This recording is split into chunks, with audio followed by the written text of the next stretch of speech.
team, and I'd like to give you a little bit of background. Also wanted to mention that this program is being recorded so that we can provide more access to more people. It'll be on the NYSCA YouTube channel. So just wanted to let you know that. But this program was made possible with the work and the dedication of many people. First, the NYSCA Executive Board, which advocates for school counselors at the state level and works tirelessly to develop materials to help school counselors and directors in the field. And second, previous NYSCA Executive Board members who continue to work on behalf of the profession, sharing their expertise. And I'm honored to be working with the Champ Camp 2.0 team, comprised of current and former NYSCA board members, all working in the field as school counselors, directors, and counselor educators.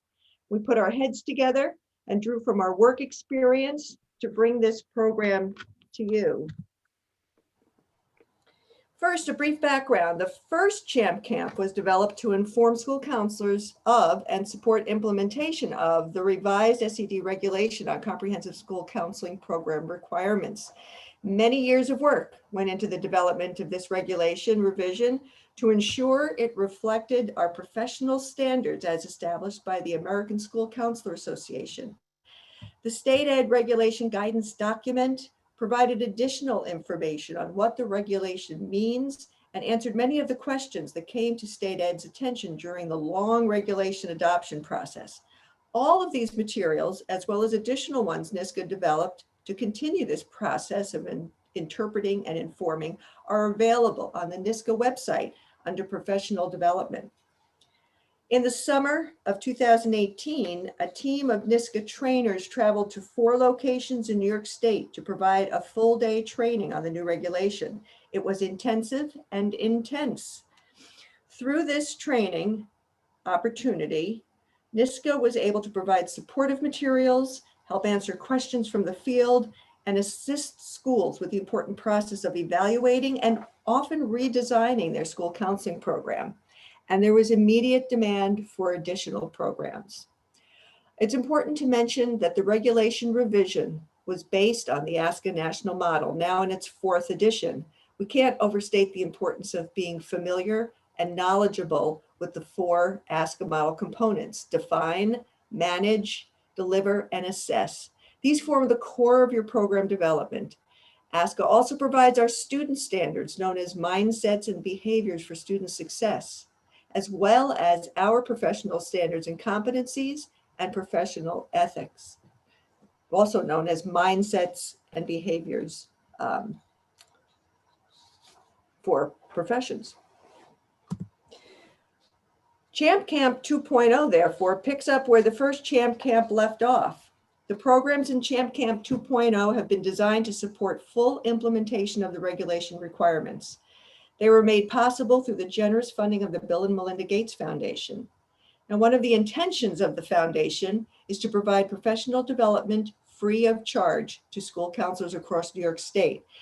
So to live up to this intention, we are recording today's program and providing it to NYSCA members and non-members through NYSCA's YouTube channel and also on our website.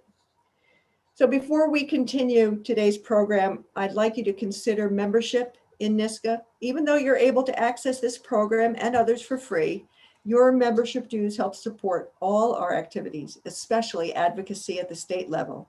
If you're not already a member, please consider joining NYSCA.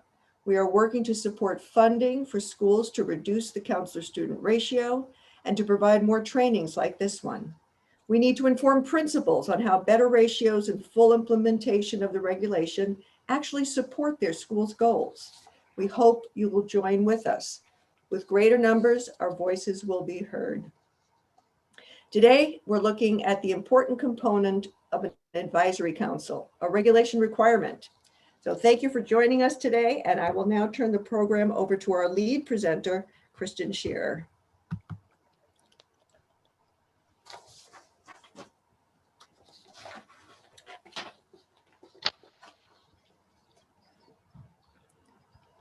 As a reminder, the handouts that we refer to today are available in a Google Drive that you can find through the NYSCA.org website under Champ Camp 2. We're going to share links in the chat box through the session as needed, and we encourage you to participate with questions and feedback. Awesome. Thanks so much, Gloria. I'm just honored to be with this group today. I know that Maisie Jeklich couldn't join us today, but she was an integral part in putting this program together. So in advance, I'd like to thank my buddies, Christy and Lisa, for helping to moderate the chat. This is going to be very participatory, so please don't hesitate to put any questions or comments that you have in the chat, and periodically we'll be checking that. But Christy and Lisa, thanks so much for your work. Gloria, as always, here we go. So our learning targets for today is really just to recap an understanding of those commissioners' regulations and the purpose of our advisory council. Council membership and why you should be involved, the vital role that you play. We're going to talk a little bit about meeting invitations and agenda and data. And then probably my favorite part of this whole program is going to be the voices from the field, as we've invited our friends from Victor to come today and talk about their program. So let's get started. As you've probably seen, hopefully 102 times, these are our regulations, 100.2 J. You have to have an advisory council. You have to meet no less than twice a year. You have to have representatives from representative stakeholders. And you have to, at some point, give that advisory council, you're going to create and submit an annual report to your Board of Education. Now, what's different about that in the city is that you're going to be creating programs. Your council is going to help you with programs from the community school district. Like Christy, you're at District 8, right? And the advisory council, you're going to submit your board report probably to the chancellor or to the city school district of New York, and not necessarily a Board of Education. But three major things, you guys. You got to have a council that has representation of your stakeholders. You've got to meet at least twice a year, and you've got to submit a board report. So let's dig a little bit deeper. What's the purpose of the advisory council? And I want you to just think for a second about what an advisory council can do for you. Because quite frankly, of all of the regulations that we have, this piece is probably the easiest. And sometimes, you know, creates the most angst for people. But this really is one of the easiest pieces for you to do to meet these regulations. So your advisory council is going to provide feedback on your program goals. Maybe they're going to review your program results. Maybe they're going to make recommendations to your counseling program. And maybe they're going to serve as advocates, right? But the most important thing that I want you to take away from this today is that it's feedback on program goals that you as a school counselor developed.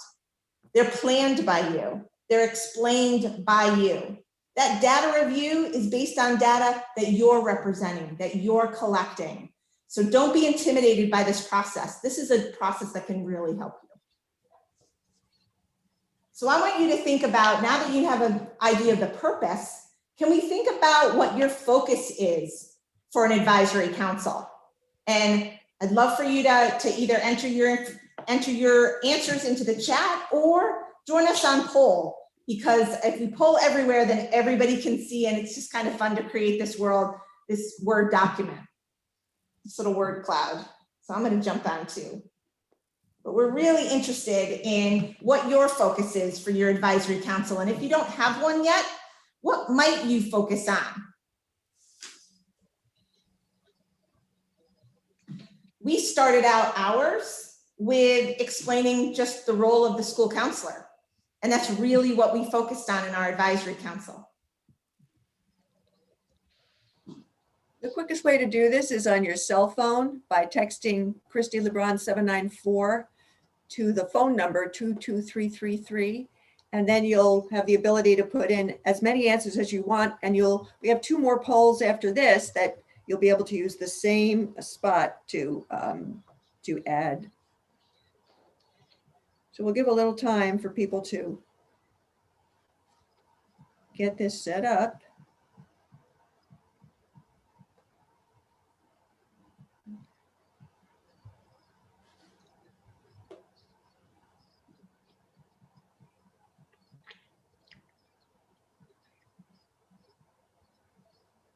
I love how this is creative and how everybody's ideas come along.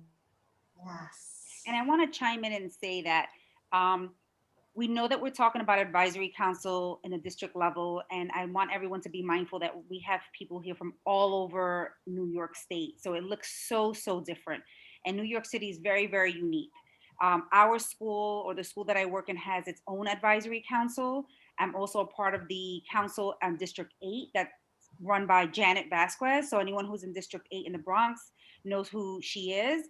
And she, along with Santi, are looking at our guidance plans. I know that there's also district leads that are running workshops and guidance plan workshops in their districts. So they have, we have, we're part of this onion, right? So there's like different levels of advisories that are happening. They are the advisory council in a sense, but I have one in my own school that supports my program and the work that I do, that's made up by teachers and staff and admin. So we'll chime in here and there in terms of how it works in our districts and our schools, so that you know that it looks different everywhere. We are going to Kristen's going to be stating the facts and sharing information, like the details based on the state and ASCA, but we know that it looks different everywhere. So bear with us on that, and feel free to put stuff in the chat and ask questions on how it relates to you and your program, so that we can try and support you through that process.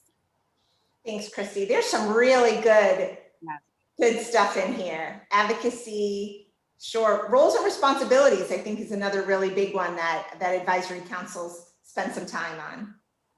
Great. How you're going to collaborate. This is really fantastic, you guys. A lot of networking. Yes.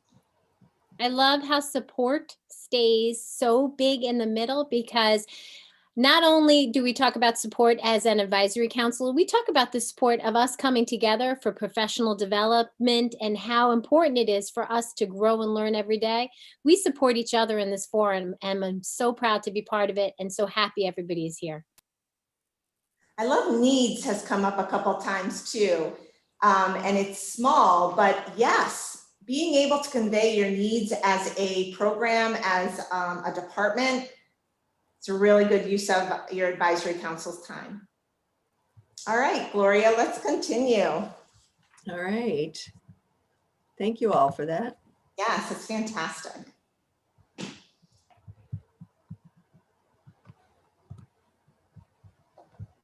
Always have a hard time getting back to where I want to be. Sorry about that, guys. Here we go. So the second part of, where did it go? There we go. So the second part of our learning targets today is council membership and why you should be involved as a school counselor. So as I stated earlier, it's a great asset to your program. Your advisory council can be one of the most influential for your program. So keep in mind that you want to make sure that you are choosing people's voices that need to be heard. So having the right people at the table is really, really crucial. So I want you to think for a minute about your stakeholders. Who are your stakeholder groups in your school and in your community? Who are the voices that should be at the table? Give some thought about who will give you constructive, helpful feedback. Those are those honest people that you need by your side. And who's interested in your school counseling program? You're also going to want to seek some suggestions from maybe some people within your school. But I want now our next poll is going to be around who are your stakeholders and who are the people that are at your table.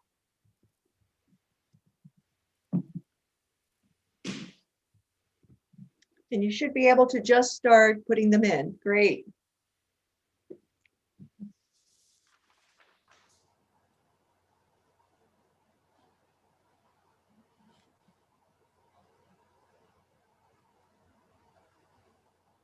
Oh, we got parents, lots of parents.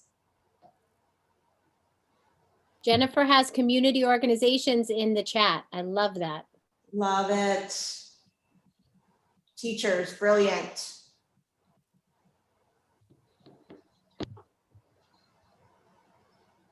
Students.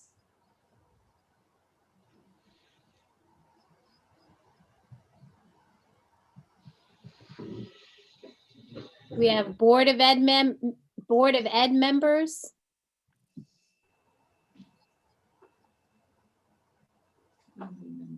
Let's not forget administrators.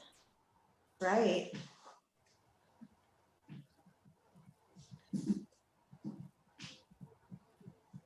It's going slow. One of the members on my advisory team, or one of that I consider a stakeholder, is our parent coordinator. Absolutely. Board of Education members, one of the best people on one of my advisory councils was someone who was on the Board of Ed. Special education teachers, general education teachers. It might be a bus driver. It might be an aide in a classroom. The community at large, brilliant. We had our school psychologist who played a vital role. This is good stuff. Social worker, exceptional, all the PPS, all of our friends in PPS. I love the custodian. My grandmother told me the most important person in the school is the custodian. Mental health providers, that's another good one. Thank you. We had somebody put in the chat a community-based organization, their after-school director, which I thought was awesome. Yeah, that's fantastic. Fantastic. Counselor educators. I was fortunate enough to have SUNY Oneonta next to, within driving distance from my school. And I was able to get Maisie Jacklich to come on and be part of my team as a counselor counselor educator, and vital to our program.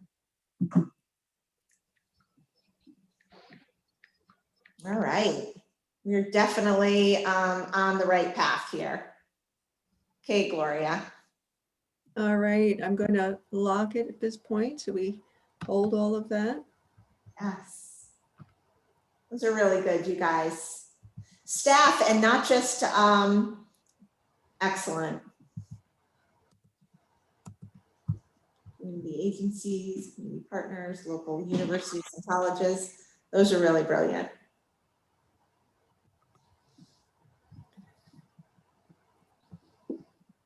All right. So we've got our stakeholders, and I wanted to really, we're going to talk as a panel right now, the importance of school counselors being involved in this process. And you might not be on the council, you might be in a larger school district where you have a director and you have chairs. You're vital to this process in general, every single one of you as a school counselor, as a principal, as a PPS staff. And just because you're not on the advisory council doesn't mean that you're not a valued member of it. So you might be part of your own building level team that collects data, that is doing the work on the ground, that's doing those meetings. You have the data, you're the boots on the ground, and you're getting the feedback from parents and from teachers and students. So you are a vital, vital part of this committee and this council. So Lisa, let's talk a little bit about Gloria, let's keep going because we're gonna chat a little bit about this. Lisa, why is it important for school counselors to be part of this advisory council? We are boots on the ground. We have our fingers on the pulse. We are feeling everything that is happening. We can sense in a day whether it is bullying issues that are running the school, and you have to look at your climate and why aren't we solving our issues, and do we need more programs we're pushing into the classroom?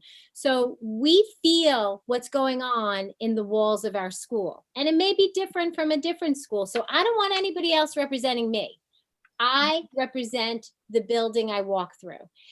So important data that I keep would be the number of classroom presentations I do. How many kids are stopping in crisis? How many times am I having difficulty with our kids having peer difficulties? So I keep track of my actions every day so I can glean so many different pieces of data. Christy, tell me why it's important for school counselors to be part of this council. So those of you who have joined us before will know that I need to be involved in everything in my school. So I just feel like if I am not a part of the process, if I am not one of those people in the room making decisions, then people are going to make decisions for me that may not be in the best interest of my students. And because we're advocates for students, if we don't have a council, I created one. If I'm not in the room, I'm knocking on the door asking questions. I just think that because, like Lisa said, we have our hand on the pulse, we know what's going on in our schools. We are the boots on the ground. We're grassroots, right? We know what's happening. We're connected with our students in all different levels in our families, where our administrators don't have the time to do that. And other people that might be a part of the council don't have a time to do that. So we need to be a part of this committee or a part of this team, whatever you want to call it in your school. It's important that we have a seat at that table. 100%. Thanks. So let's move on to the meeting invitation and the agenda. Two really important pieces to your advisory council. Thank you.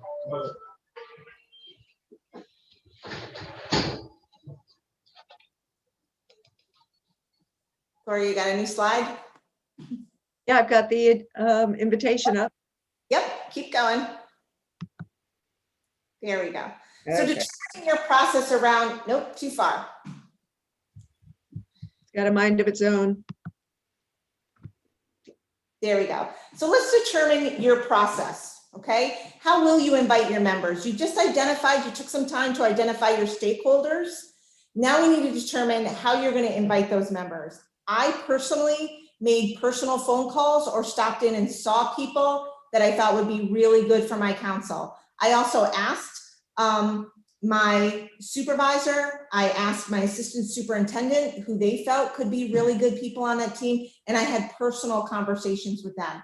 Then I sent them a follow-up email, and for some of our students, some of our people who were off campus and not in my school, I did send a formal letter.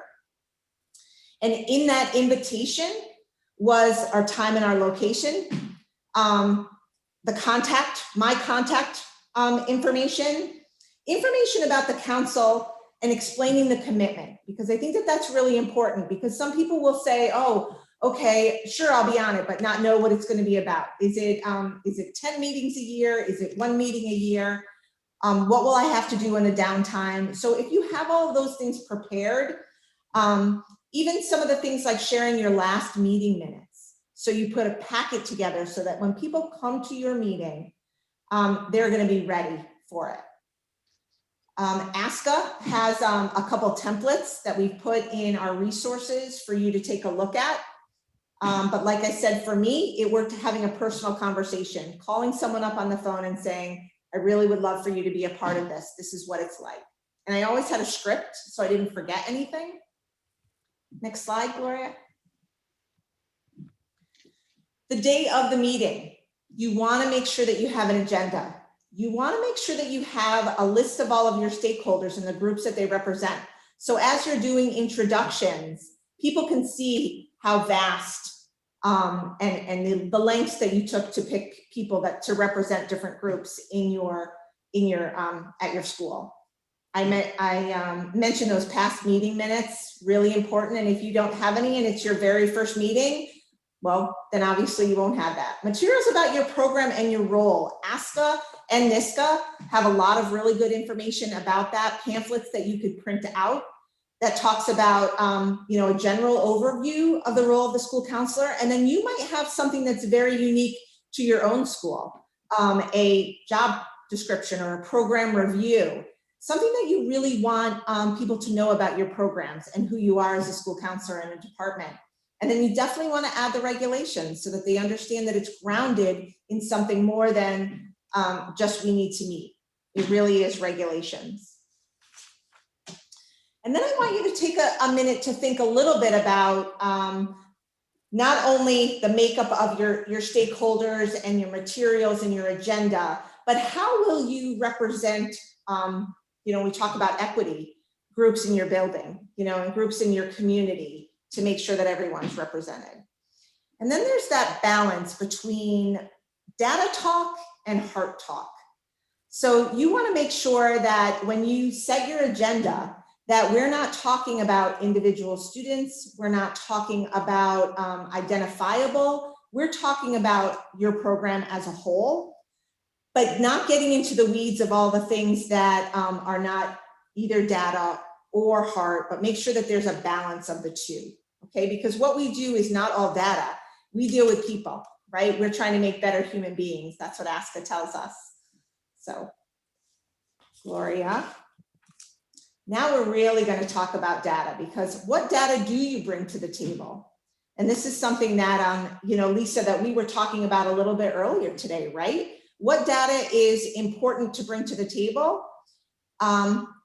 So let's just review a little bit about some of that data that you brought, Lisa. Oh, sure. I'm going to start with attendance. This is a hot issue in an elementary school, and we know that it's the parents who actually get the kids to school.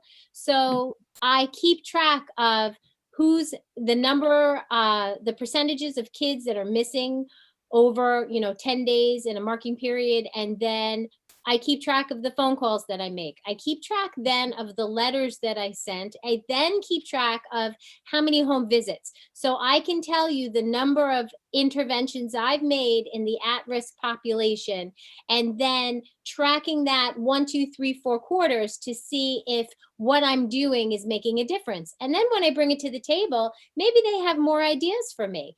It's not just parent phone calls. Maybe it's not just home visits. What a parent can tell me what would help them the most. Maybe the idea would come out having how to organize yourself in the morning, the importance of a launch pad to get kids off to school. I also would bring the data of behavior in terms of the school. We can keep track of how many referrals there are to discipline. We can keep track of how many classroom presentations I'm making. And again, I can keep track of how many peer conflicts, individual times I see an individual. Am I in the classroom enough? Do we have a basic skill? So when I am bringing the number of classroom presentations I'm doing and how many kids are being referred for counseling, then these are numbers that show what I'm doing for social and emotional learning, and am I hitting it in the right spot? So Christy, I'm gonna ask you, in your making your efforts count, we really got a sense of your program, right? What an amazing scope and sequence that you have. What kind of data from that program, from your programs that you do, could you bring to the advisory council? So it varies, right? Because to the advisory council from that program specifically, it's more about completion. So when students are a part of the program, and it encompasses kind of like the behavior portion, the program portion, and the attendance portion. If students are not attending their classes regularly, then they just may not be attending that CCR class regularly, but might be attending other classes regularly. So that's a conversation that needs to be had in terms of like, how do we adjust our program, or how do we support the student in terms of getting this work done? We don't use our advisory counselor in any way, shape, or form as kind of like a pupil personnel or, a student, we're talking necessarily about students. We're talking about data. We're talking about how do we drive our program moving forward, and how do we support our students holistically. So not necessarily individual students, but like, what does the data say? So if students are not attending these classes first or second period, that's a conversation that needs to be had through this advisory counselor. How do school counselors and our team support our program to then support students to make it more encompassing for them, ensure that they're showing up. Great examples. So we're going to ask you what data you would bring to the table. So if we go to our next poll,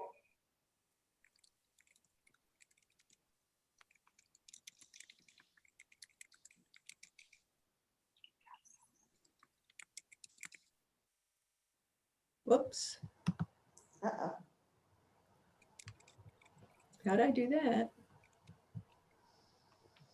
Danielle, we have a great, I'm sorry, Kristen, we have a great question in the chat as we're setting that up. So Danielle asked, what are you using to collect data in the best and easiest way? Mm-hmm. Sure.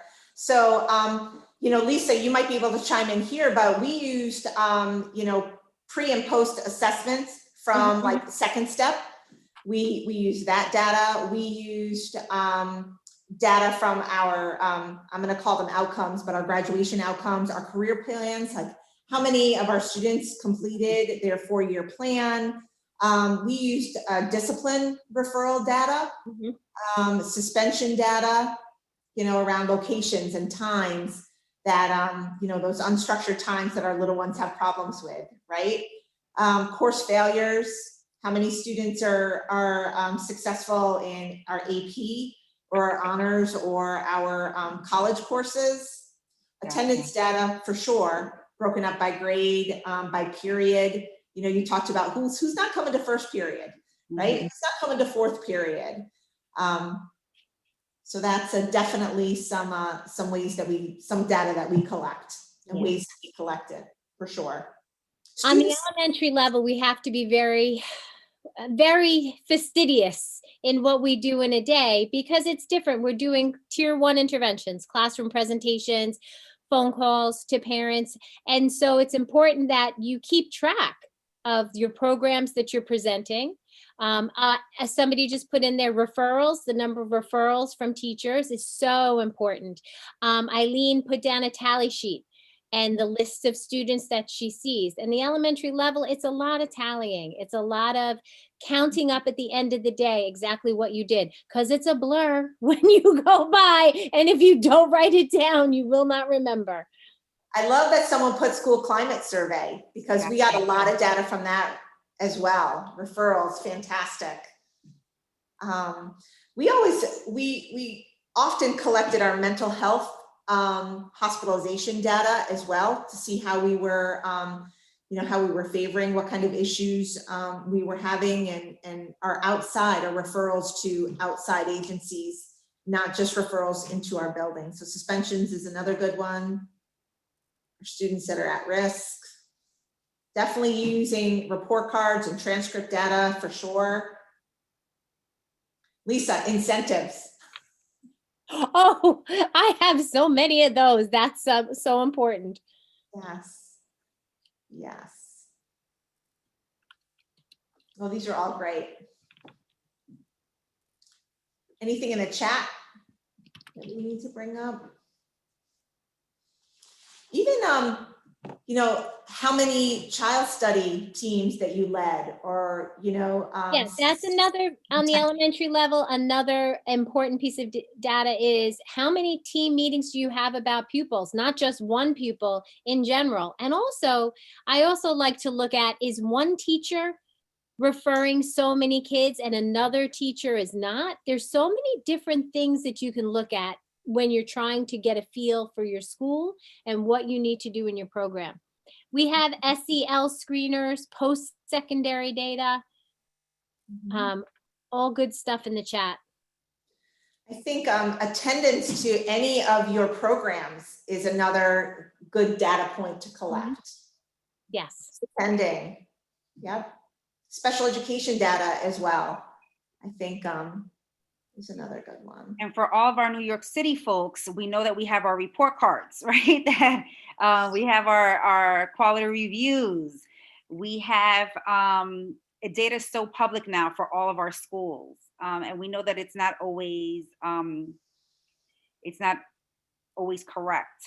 You know, sometimes it sends a message that's not as accurate as it should be. But we do have a lot of data points in terms of, you know, even if we don't have our own personal data as a school counselor, there is data available, easily available, that you can access online on the DOE website. I'm going to throw out a question. Thank you, Christy. But I'm going to throw out an important, Brittany had a really important question. She said, unfortunately, my AP spoke with legal about using something like Google Form to create an SEL questionnaire and was informed we are not allowed to, that it would violate HIPAA. Do you know any programs that would be permitted to use in order to get this important data? So an SEL questionnaire, folks, let's help out Brittany. If you use an SEL questionnaire that you like, put it in the chat. I mean, we use information from Second Steps when we do our pre and our posts. So we use an actual program. SEL Wellness, Pamela Stewart Spencer has shared with us.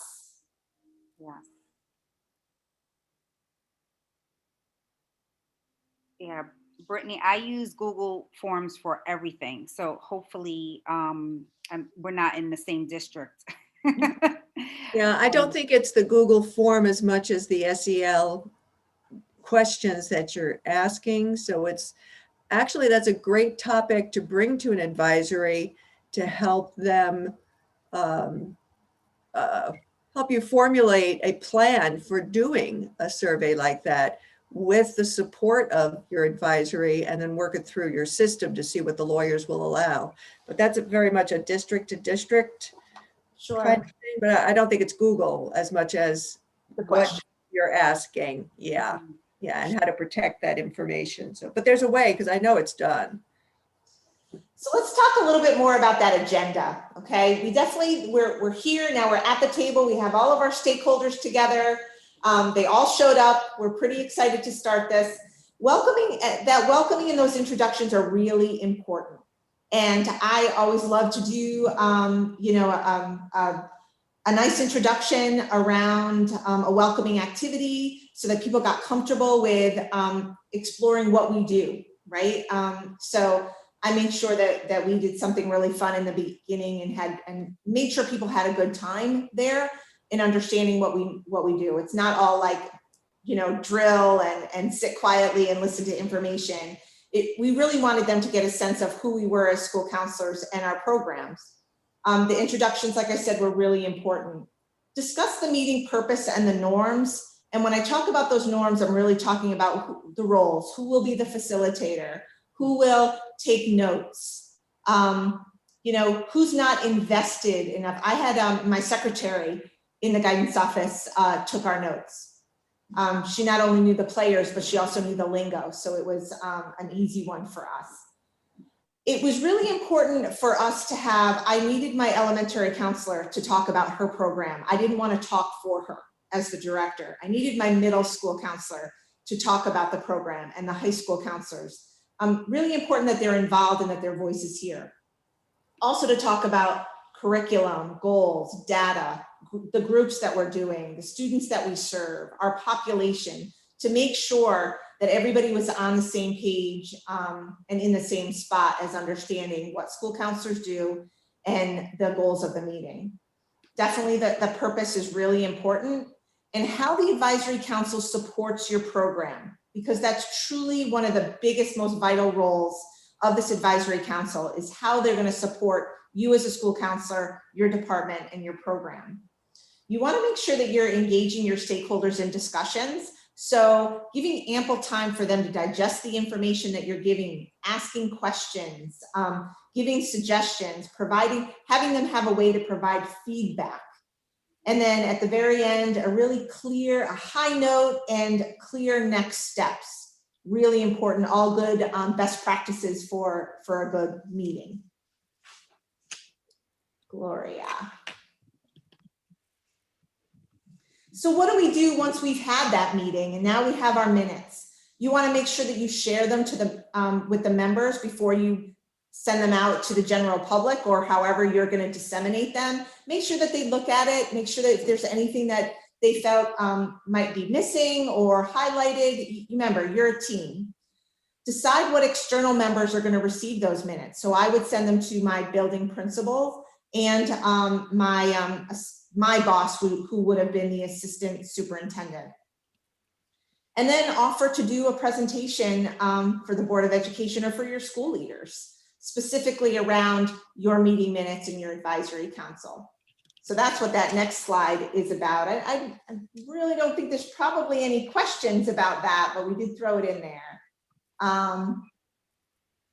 MTSS information, I'm just looking at some of the things in the chat. So that annual report to the Board of Education or to the Chancellor, this is truly a local decision how this information is conveyed, right? You could submit your meeting minutes. You could do a really cool video, and I've had counselors do PowerPoint presentations or just do a video. Follow me around for the day. I want to show you what we do in the counseling office. But it truly is a local decision, so have fun with it. Don't be stressed about it. We made a concerted effort of, we had our scope and sequence, we had our comprehensive plan, And the building principal said to us, you know what, unstructured time, my fourth graders, I'm getting discipline referrals every day. We need to do something. My amazing elementary counselor, Laura Boughton, I don't know if you're on the screen today. She said, all right, we're gonna be reactive because we've got a problem. We're gonna say, okay, I'm gonna do this many more second step or our PBIS program in the fourth grade. We're gonna create a reward system. We're gonna create a way to collect data on students catching them good, as well as students that were referred. We collected all of that data and we just reported on that we were able to decrease discipline referrals in the fourth grade in 6 weeks by 50%. And we did that through just making sure that we were collecting data. We changed some of the things that we were doing in the way that we did it. We had more modeling on those unstructured times, how to behave in the cafeteria, how to behave on the playground. What does it look like to be a good citizen on our playground and in our hallways?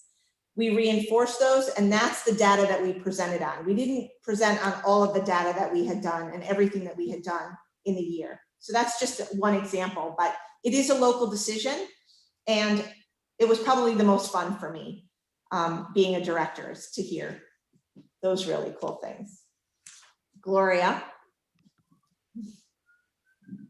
So we're gonna get, this is, again, I wanted to get through my part of it because I really, really want you to hear from Victor, our friends at Victor Central School. Ronnie Puglisi is NISCA's Administrator of the Year a couple years ago. They run an amazing program there. Mary is on the NISCA board. And you guys, are you there? I'm here. Excellent, there she is. Veronica, I called you Ronnie, sorry. Most people do. And Mary, are you there? I'm here as well. All right, so I am going to let you guys take over this part of the program, and then we'll come back together at the end. Okay, so I'm going to get started, and I want to start by saying it is truly a privilege to be here with all of you. You are, as you have said, the boots on the ground. You have your finger on the pulse of so many things that happen in a school. Mary Banaszak is a right arm for me here in Victor. Whenever anything comes up around SEL, anything comes up around PPS issues, counseling, I go straight to Mary. So there is no doubt in my mind how incredibly valuable all of you school counselors are. And I don't know what we do without you. So from the bottom of my heart, on behalf of every administrator everywhere, thank you for what you're doing, particularly during this year, because we all know that the SEL components have been and will continue to be a significant challenge for us. So thank you for being here, and thank you for everything you do all day, every day. Okay, Gloria Jean, I guess I'll just give you the sign when we need you to forward the slides. So honestly, when Kristen called and said, oh, we'd like you to do a presentation, the thought was, we just do what we do. So when Mary and I talked about it, we said, we think the best thing to do is just to share our story, share our experiences, and hopefully there are some snippets that you can take away that might work for some of you. We are available if you want to reach out to any of us. Part of the reason I used Veronica on here is because that is my email address, puglisiv@Victor Schools. If you tried to reach me through Puglisi R, you would not be able to. So anyway, Mary and I will share our story. We'll give you a little bit of an overview of how we developed our comprehensive guidance plan and our advisory council. And we'll just take it from there. It's really important. I always say to our counselors, no matter how far we've come, we're still a work in progress. And I think it's important that all of you know that we are not experts. We are just people in the field who are trying to do good work. So I'll start talking a little bit about our overview, and then Mary will get into specifics about our process and how we developed our plan, our advisory council. And a part that is really cool is how we were able to add more counselors to the district. Okay, Gloria Jean. So as you all know, New York State charged districts with the goal of creating and implementing a comprehensive guidance plan for grades K through 12. It was based on mindsets and standards. And we decided when this came out that we would develop a 3-year process to develop our plan. It's still an ongoing work. We are still developing, adapting, and improving our plan, but we knew that we wanted to focus on the mindsets and standards.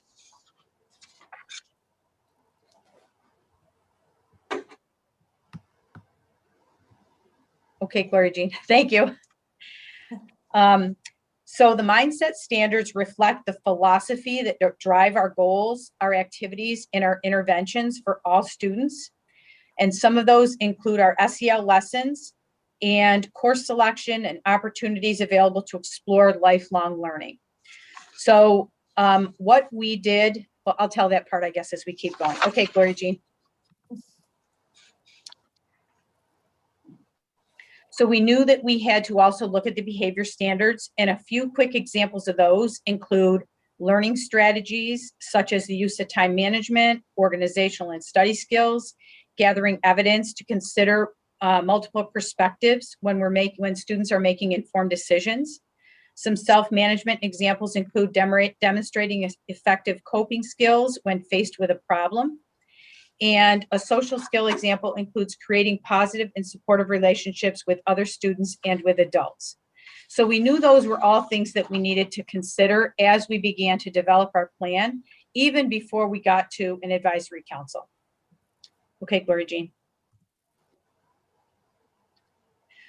So I was trying to listen to some things that were being shared by Kristen as we went along. And one of the pieces that I was thinking about is there were questions around data collection. And I know that we use information, and we'll talk a little bit more about that in terms of the advisory council, but we used a lot of data at the beginning when we tried to share what we knew or what we needed to do with administrators, the board, the community, colleagues in buildings. So we really tried to use data to help us target where we were headed. So one of the things that we learned in Victor is that we were doing a lot of tier 2 and a lot of tier 3 supports. But what we knew we weren't doing was some of the counseling and the core curriculum, which consisted of the lessons and activities in the tier 1 level for all students. So what we actually did was we did a time sampling, and we asked the counselors 2 times a year. And I know this sounds crazy, but it was really helpful. 15-minute intervals, what they were doing. And we did 2 or 3 days at one part of the year, early in the year, and then 2 or 3 days back to back later in the year, so that we could get an idea of how people were spending their time. And again, this is where we gathered information about, we were spending a lot of time with tier 2 and tier 3 work, but we really didn't have the tier 1 work. So we knew that's where we needed to start. So we knew we had to make a shift in our delivery. Okay, Gloria Jean. So as I said, we found out through data, and this was data that we later shared with our board, with administrators, with our advisory council as we developed our plan. So this became part of a process and a working kind of document and working data for us. So we found that we were in a much more of a reactive mode, and we needed to shift to a more proactive mode, which was our tier 1. So we did a gap analysis. With the data we collected, we did a gap analysis of what we were doing and what we needed to do. So this was something for us that became very, very obvious, the shift from reaction to and reactive activities to proactive activities.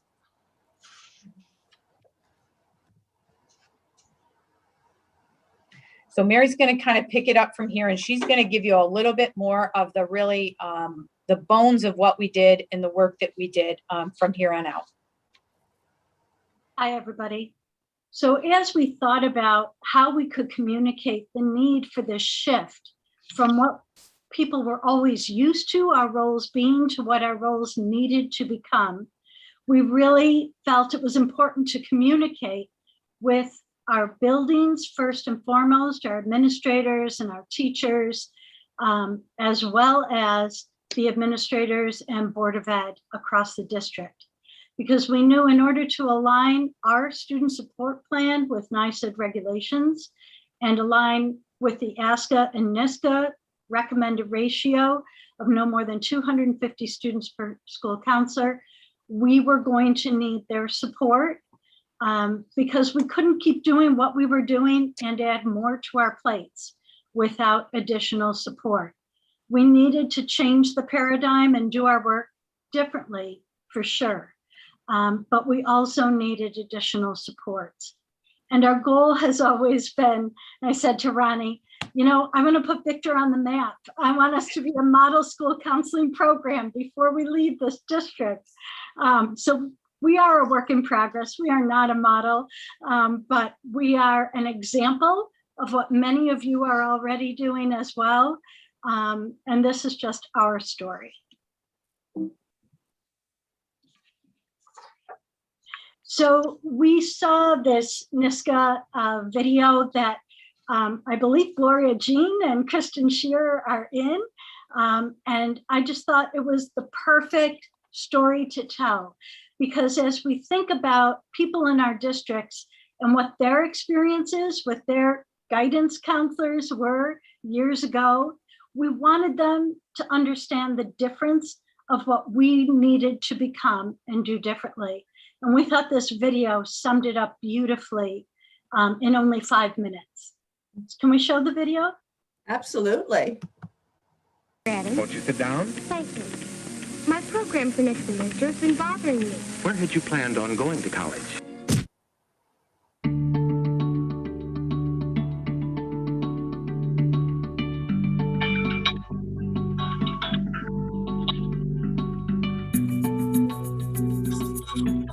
Students that are in crisis or in a state of emotional need, they really patch them back together. I think a lot of kids struggle. I think the academics are harder than they ever were when I went to school, and I think that puts a lot of stress on kids. Students have to really perform in order to be successful. School counselors play a very important role in that. It's really important for me as a counselor to really advocate for them within the school system to make sure that we're meeting all their educational needs. We start with just learning how to get along in kindergarten and then building up through the grades to anti-bullying strategies and refusal skills. I do a lot of financial aid, college application work that probably at one point was done by parents. However, parents aren't always available for that. Sometimes the parents aren't skilled in doing that kind of thing. You nod and look at that. Nodding. Kids have emotional needs that they're not so good at expressing, because when you're a 5, 6, 7-year-old, you can't really verbalize your needs. So you need that person to help you, to be your advocate. They help out with so much. I'd be a lot more confused about the whole college process. She came in and they talked to us about like self-confidence and how it's all right to be who you are and how we shouldn't judge others because of who they are and what they believe in. I've definitely noticed a difference because of the school counselor coming into the classroom. They're much more empathetic to each other, and they think about how other people are feeling. All of the social emotional development and learning areas is what we work on at the elementary level. Character education. We remove barriers to learning. The earlier we can start, the better it is. Did you work hard today? That is really a lot of bang for your buck. Exposing kids at a young age to an elementary counselor can help set them down a course for career readiness. I have a caseload of 409, and there are days, unfortunately, that I can't get to a child that needs me because I'm helping another child. This is not like an assembly line at a business. We're dealing with people's lives. How are you guys? And lives do not have a production model. I don't know that you can have an optimum number. We have a half-time counselor right now for elementary. She just doesn't have enough hours in the day to meet all the needs of the students and the parents that want to talk to her. It's just such an important role, and it's not the guidance counselors of 25, 30, 40 years ago. We really do a lot of social, emotional counseling. To begin at a young age to identify strengths in kids and to plant the seeds for growth for their future, to expose them to different experiences, to help them understand and appreciate diversity in other people, really creates a more well-rounded, well-adjusted child. Responsibility, what does that look like to you? Back in the 70s, they did change us from guidance counselors to school counselors. We are a guidance program. We're in the classrooms. We are in small groups. We're helping kids get through their day, get through their week, get through their year. Hey, Dana. I think me as a school counselor now, I find it even more important to be visible. Mrs. Adio came up to me into the hallway today when I was going to English class, and then she was just like, I guess, checking in on me. It just made me feel like I was like important, I guess. The American School Counselor Association in 2003 published the National Model Framework, which gave school counselors everywhere in the country a common set of standards to work within. I think it's very, very important is the data piece, because we need to be able to show what we're doing is making a difference. As a school counselor, you kind of have a comprehensive model that you're doing the academic, career, personal, social counseling. A lot of us just are working on what is coming our way that day, what we're asked to do. When that drives a program, you're only providing services to the loudest need.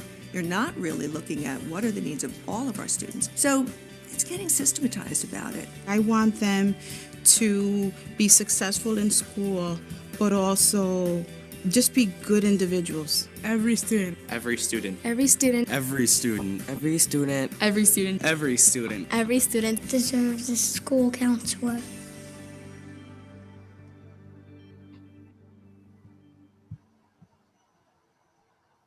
Wow, isn't that a wonderful video, you guys?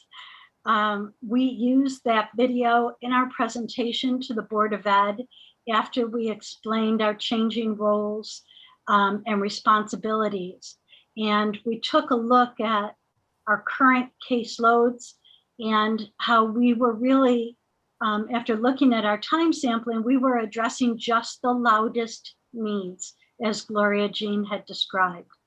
So we really wanted to help our Board of Ed and our administration understand why we are looking to increase our staffing in order to meet the needs of all of our students and to become more proactive.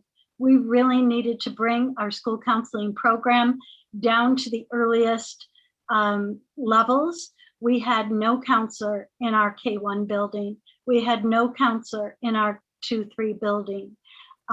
So that was, over 1,300, almost 1,400 students who were getting no support at all from a school counselor.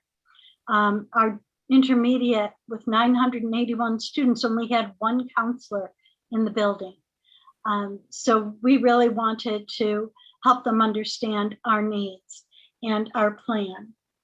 And these are the components that we use to inform and also elicit support from our administrators and our Board of Education. And we are so grateful and proud of the fact that they listened. And over the course of the years, we, and Gloria Jean, if you can press the buttons, you'll see where we were able to gain additional school counselors. We had an additional 2 counselors added to the intermediate school the first year. 1 counselor was hired for the primary school and 1 counselor was hired for the early childhood school the following year. And then an additional counselor went from 2 to 3 in the junior high school during the 3rd year. This past year, we were grateful after asking for a number of years to add a 6th counselor to the high school so that our caseloads are now in line with the recommended ratios at the high school and junior high. We're still working on it at the intermediate and primary and early childhood. We are looking for more support due to COVID and the costs involved. We're still at only 1 counselor in each of our K-1 and 2-3 buildings, but we're hoping that will grow.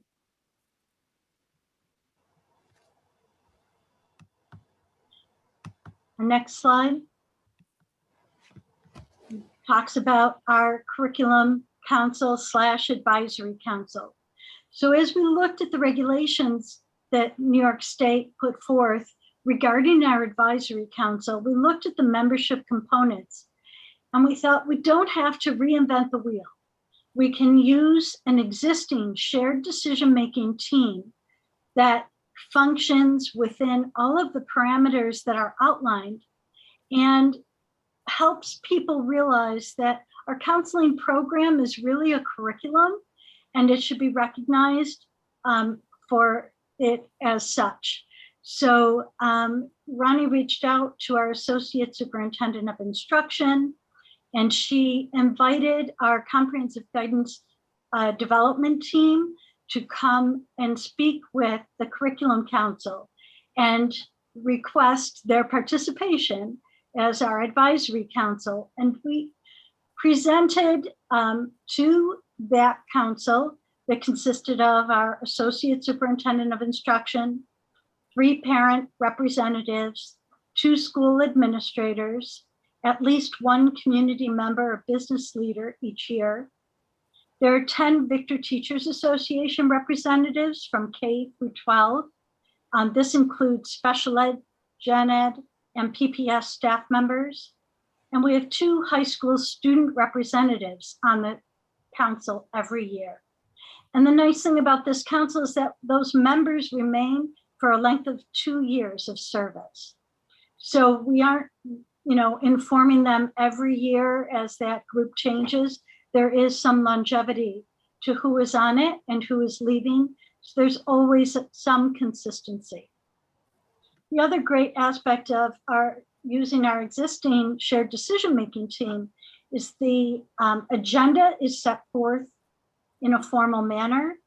The notes are taken and the Board of Ed receives the minutes, as well as each building posts the minutes of those meetings on the board that lists like human resources, job openings, and things like that. It's also available on our school website for any parent or community member to view.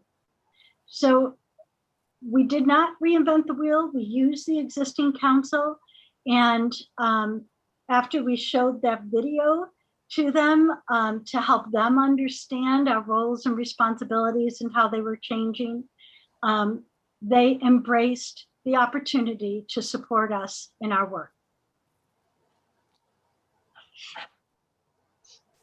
Gloria Jean? I just want to sit on that moment for a while, if you don't mind. Sure. That's so nice to hear.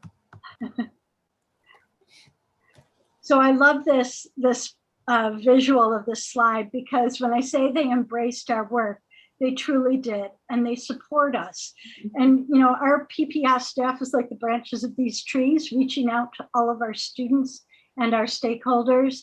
And we viewed our advisory council as that trunk that holds us steady and keeps us grounded. So we bring our work to them to review, to give us advice, and to support our implementation of the program. We meet twice a year with them, and so far we've met with them in January and then again in June. In January to tell them what's been underway so far and what we're planning to do for the remainder of the year, what data we hope to collect and bring them in June. And again, those meeting minutes go to the Board of Education and all of our stakeholders.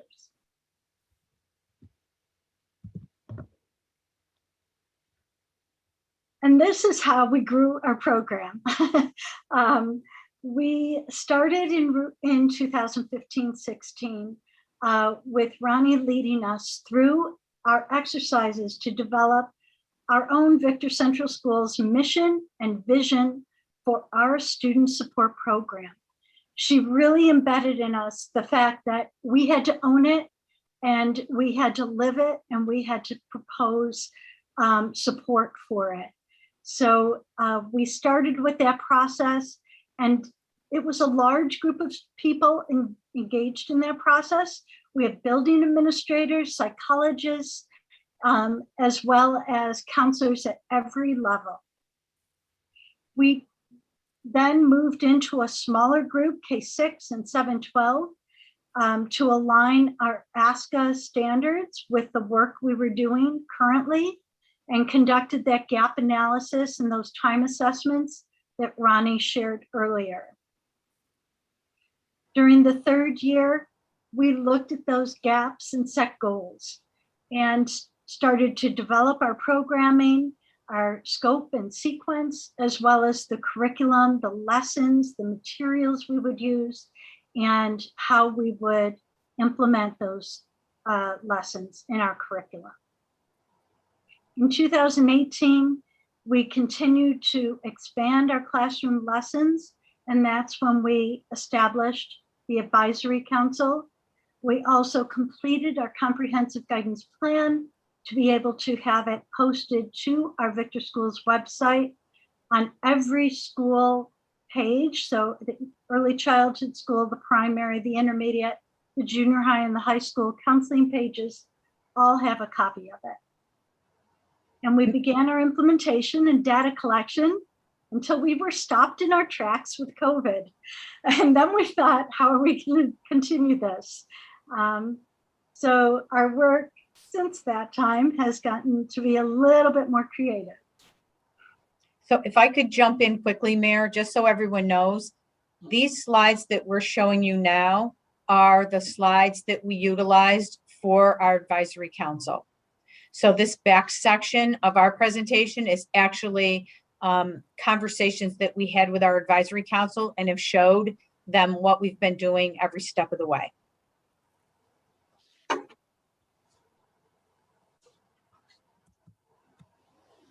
So we gave our advisory council some examples of the work that we had planned to do and that we had begun in 2019, and we have begun in September of 2019.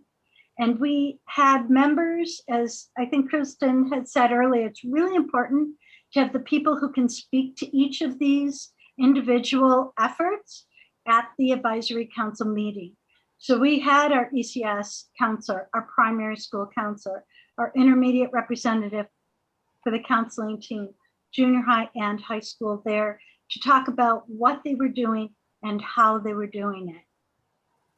And I have to say, as we shared this information, it was so amazing to hear the parent reps on the advisory council say, my daughter came home and she was talking about big deal, little deal, and filling their bucket. And the counselors just beamed because they knew that what they were doing was carrying over, and those children were taking those skills home and using the words. We really thought it's really important to socialize those vocabulary words that we're using and we're teaching them, so we all have the same language as we move forward. And at that point, as we left the advisory council meeting sharing this, we said, isn't it going to be so cool in 5 years when those students have moved through a few different school buildings and different grade levels and can actually build upon those lessons? And that's where we're really going to be able to see the fruit of our labor. The next slide. We talked about surveys, and I know as you talked earlier in your presentation, Kristen and Gloria Jean, about who is, how we collect the data that we present to them. And in our polls, we talked about surveys. And we use a variety of surveys, whether it's a ticket out the door at the end of one of our lessons, or it's a poll that we create through Google surveys for our junior and senior high school students.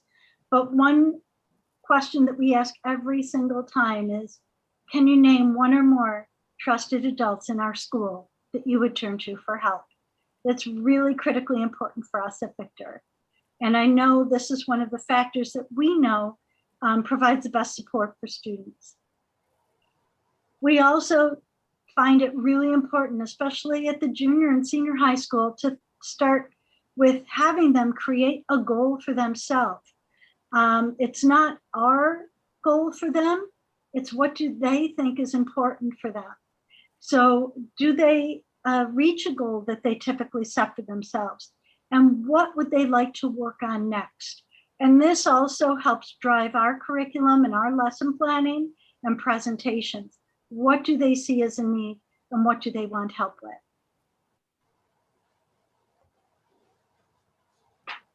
The next slide. So these are how our services and supports have morphed through COVID. At our ECS, they have been welcomed into the classroom. Our ECS superwoman, Emily Shosik, is our only counselor down there in our K-1 building.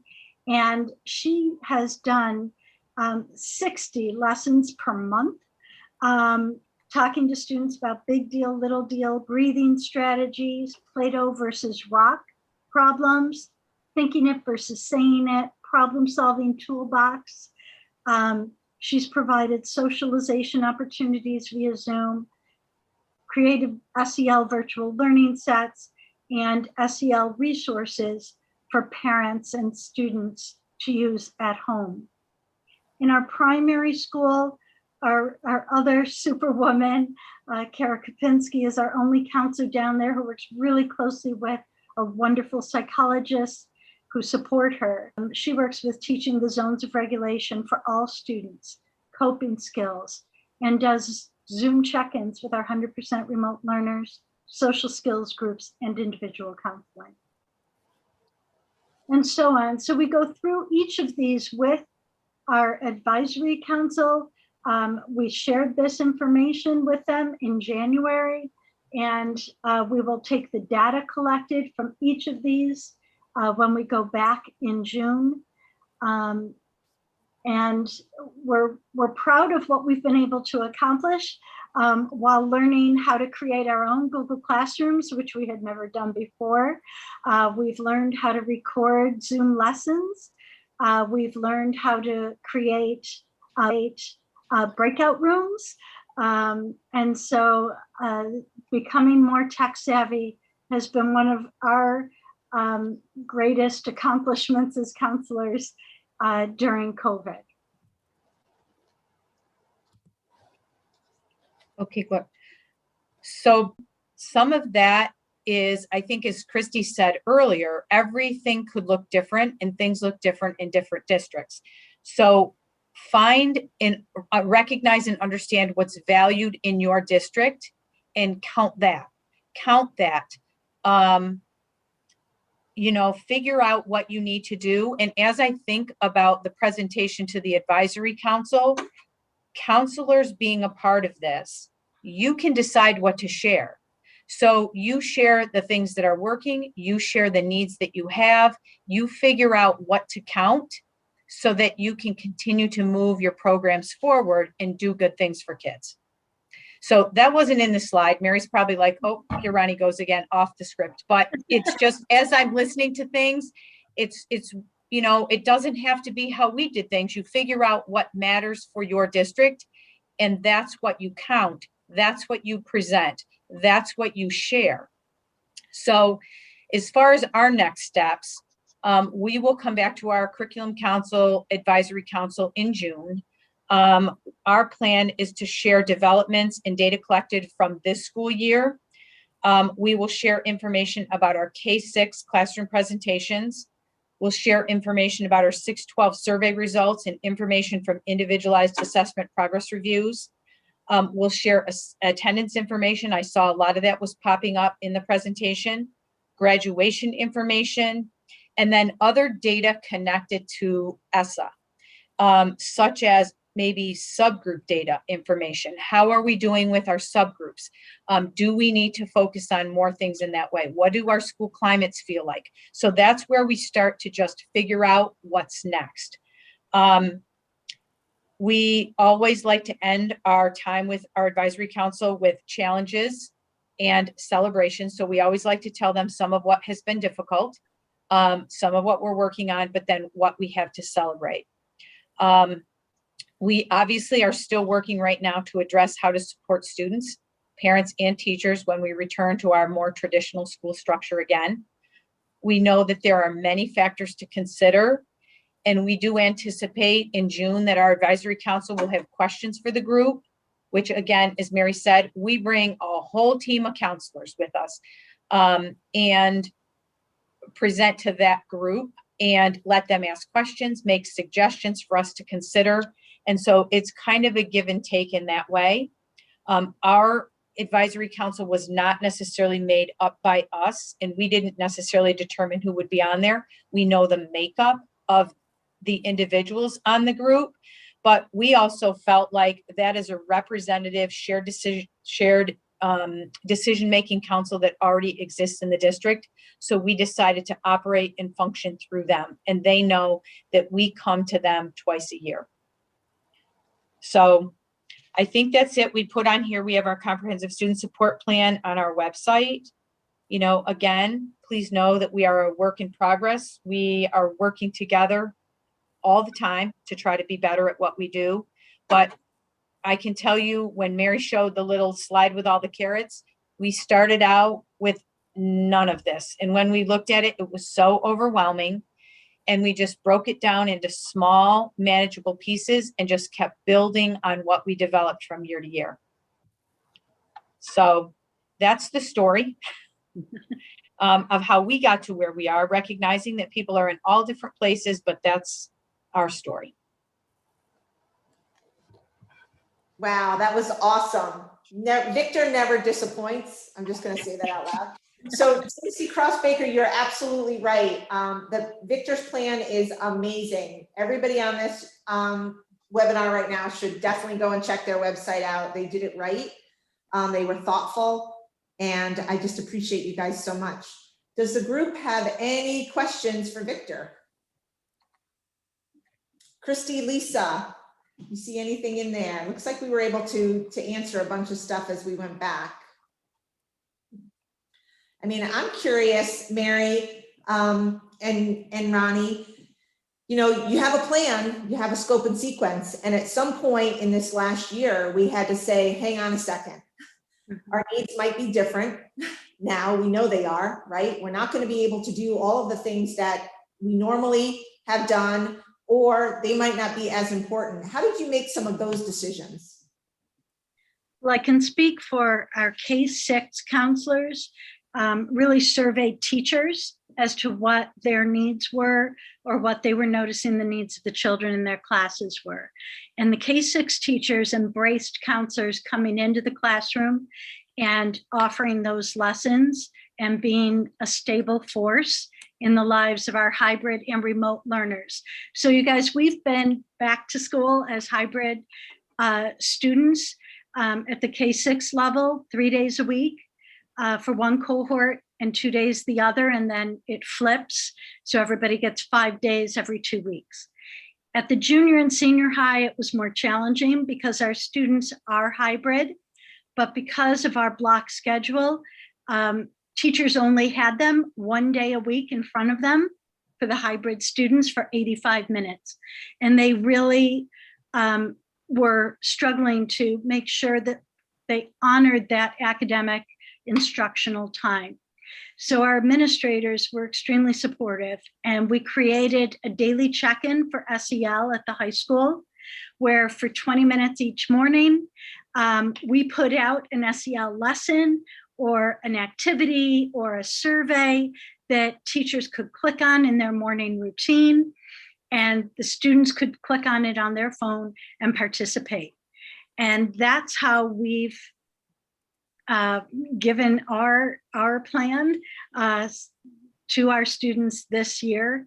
We're already talking about next year, and if we're back full time, how we're going to implement it and what we might need to do to meet the social emotional needs of our kiddos. That's awesome. Christy, Lisa, do you have any questions at all? I don't have any questions, but I did want to share that this is amazing. Thank you so much, Victor. Thank you, Mary and Veronica. for sharing this with us. And for our New York City folks, I always have to kind of like put that caveat in there, right? Because we know how different it is in New York City, but all of New York City schools should have a guidance plan, a very school-specific guidance plan. And I think that this offers really good resources and kind of like a foundation. So if your school hasn't created one yet, you can take some of these resources and say, okay, this is how I can start on the elementary level. So, you know, they have a very clear outline, and then you can put your ASCA behaviors and mindsets and connect them so that you're not feeling overwhelmed. Like it's here for you. It's there. You know, it's a great starting point. I love it. Yeah. There is a question. Yes. We have, I think Bridget raised her hand, Yes. but Pamela wants to know, how does the SEL lessons, the 20-minute lessons look like? So we created videos, video lessons, and just certain skill sets. So, you know, we talked about how important mental health is, just like physical health, and that we have to take care of both. And everybody has mental health, everybody has physical health. Some days are bad days physically, we don't feel as well. Some days mentally, we're not feeling up to par. But when it gets serious, we do go to the doctor, we seek help. And who are the counselors, who's available here at school? How can you reach out to us? How can you contact us? So that was like our first 20-minute lesson in September to students. So I think it's really, getting creative, finding the most important messages we need students to be aware of, and streamlining the information that we might have presented in a 45-minute lesson and cutting it down and making it accessible to students in a shorter period of time. And I think I can add at the elementary level, you know, that's why they're doing so many of the lessons, because it's hybrid. So they're having to go in twice to each classroom to do some of their lessons with smaller groups of students. And I just want to reflect on how important it is and how wonderful you were able to pare down your caseloads. And in the video, when that poor counselor talked about, there's kids that I don't get to at the end of the day. I think all of us have that pain and that hurt when we can't get to the kids. I love how you have the scope and sequence of your lessons. And this way, everybody has the same foundation. So good job, guys. It is something to admire. And I think you are a model school. I'm calling you a model school. Thank you. Thank you. Bridget, did you want to unmute? Yes. As Christy knows, you know, things are a little different in New York City, that is. I'm very fortunate that the borough person in charge, the liaison for school council, she's very strong and very supportive. She started us with the basic model at least 3 years ago. Mm-hmm. And so we've been working on it ever since. And I remember that the last face-to-face, you know, meeting we had at the borough office was last February, where we were putting the finishing touches because the state had given us some additional guidelines. So we were able to put the finishing touches. I was able to put the finishing touches on my guidance plan. Nice. I'm very fortunate that I have partners in the building. I have CBOs that help with that, you know, are part of the pieces of the plan. Plus, thankfully, my administration is very supportive. And then that was very useful, kind of a cut and paste to just put into the CEP. So the guidance plan kind of was a 2-for, because we used it for, you know, making sure we achieve the goals, but it was also very easy to plug into the CEP. So, you know, that's what I want to say. Thanks. Thank you for sharing that, because that is a great point. We wear so many different hats that sometimes we have to, you know, we want to work smarter, right? Not harder. And we're doing the work. So we want to be able to use this stuff in so many different places to be able to outline the work that we're doing across the board. Thank you so much, Bridget. I also wanted to share in regards to the SEL lessons, for those of you who maybe didn't attend our workshop on SEL that was run primarily by Lisa, and she shared tons of examples, and she on videos and pre-recorded videos and lessons. So please go back to our website, NISCO website, and take a look at those those videos in that workshop, because that'll give you more resources. We got to tell everyone in NISCA, it wasn't just an elementary presentation. My good friend Christy LeBron, she put in those secondary examples too. So the SEL workshop that we provided together, we have examples to cover K through 12. Right. Gloria, can you advance us one slide? I really want to talk about the resources that we have. Definitely under our Champ Camp, we made sure that you have, every time that we do these, we make sure that you have the regulations. Ask a model, the Ask the National Model on Advisory Council, the Blue Book is very helpful. That implementation guide. They also have a webinar if you, want to take another hour and really dig a little bit deeper. They've got a great webinar. Certainly the video on that we did 21st century school counseling. Advisory Council makeup of your invitation, your purpose. The Counselor Up blog does a lot of like sample agendas, as well as she has a little video, as well as this presentation and the presentation that was done in 2016. And all of that will be on our website. So I thank you all for attending.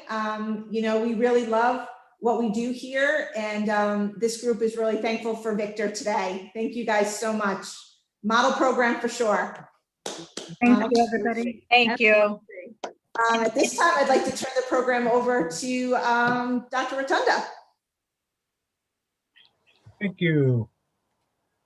Just a quick highlight of some upcoming programs. Next week, as you know, we have April 19th, the Power of Access for this program. We've got a suicide prevention webinar on the 20th from the Samaritan Foundation. It's free for everyone. The Alzheimer's Association is providing us a webinar on April 26th, which is the following week. That's again free for everybody. And then hot off the press, we're offering a ramp up your school counseling program. 3 Thursdays in May. It's again free. Hosted by Bill and Melinda Gates Foundation, and the registration's here. You only have to register. Okay. Makes it a little easier. So stay tuned. There's a lot going on, and thanks for attending. And we will send you your certificate. Yep. Right? Yeah, you're going to be receiving not only a certificate of attendance, but there's also going to be a feedback form where you can give us some of your sense of how well this went for you. And there was a question in the chat about whether we were going to be emailing this to you. And I just wanted to note that the presentation itself is in the Champ Camp folder, along with any of the handouts that we've mentioned, including some from that list at the end. So when you're looking for anything, you can go to the NISCA website, and under professional development, go to Champ Camp, and you will find links to everything there, not only for this presentation, but for the previous ones. So we try to keep it all there. And, I'm really heartened by, as we hear from the voices from the field and they talk about their experiences and reference materials that they've used that are all in the Champ Camp folder. So it really is, so much is there. There's SEL lessons and a curriculum that were referenced. There's certainly the NISCA video, which was prepared for the Board of Regents and for counselors to use exactly as you've used them to present to your school boards, to present to your advisory. So really invite you to go to Champ Camp I think it's just Champ Camp under professional development on the NISCA website to find things. We really look forward to seeing you next Monday. We have over 100 people who have been attending all of these and are working towards receiving their free copy of the Ask a National Model. So next Monday will be the 5th one. If you've made them all, you're going to be getting a complimentary copy. And then we'll probably be emailing you and looking for your ideas on if we do this series again, what are the topics that you'd like to see covered, much in the same way, with voices from the field, as well as some of the overall information that one needs to do it, but especially the voices from the field. And if you would like to be a voice from the field to highlight some aspect of your program that you are and should be proud of. So we will be in touch. And if there's any other questions, this would be a good time. Otherwise, we say thank you to all of you. Thank you especially to our team, Kristen for presenting, Victor for being our voice from the field, Christy and Lisa for their support, their participation and monitoring that chat room, Bob Rotunda for all that he does to keep NISCA going. And thank you all for attending, because without you, this would have been a very lonely program. Bob, can you put the registration link for the suicide prevention in the chat? Is that an option for right now?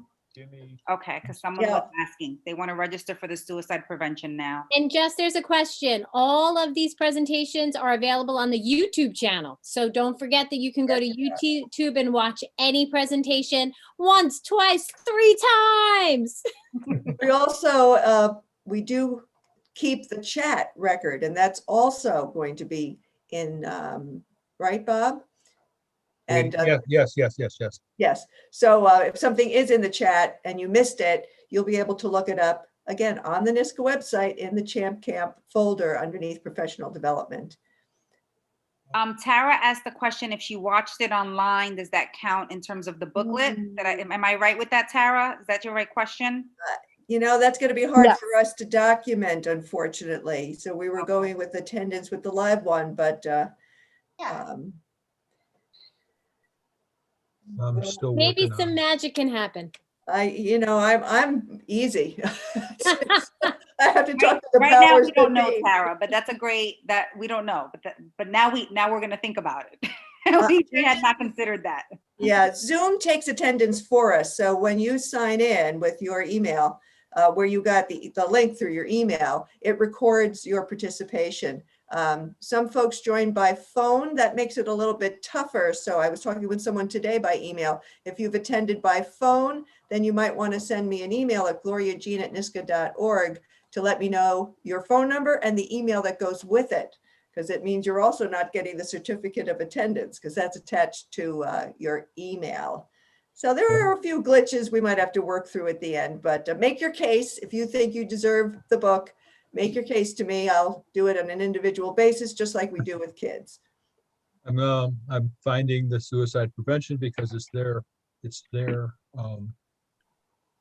Those are The right on. next presentation, The Power of Access, you can find again at the same place on the NISCA website under professional development and Champ Camp. The first thing that comes up is the flyer with links to all of the registration information. So you'll be able to find the link for registration for the Power of Access on the NISCA website. We tried to put everything in one spot so you get in the habit of going there.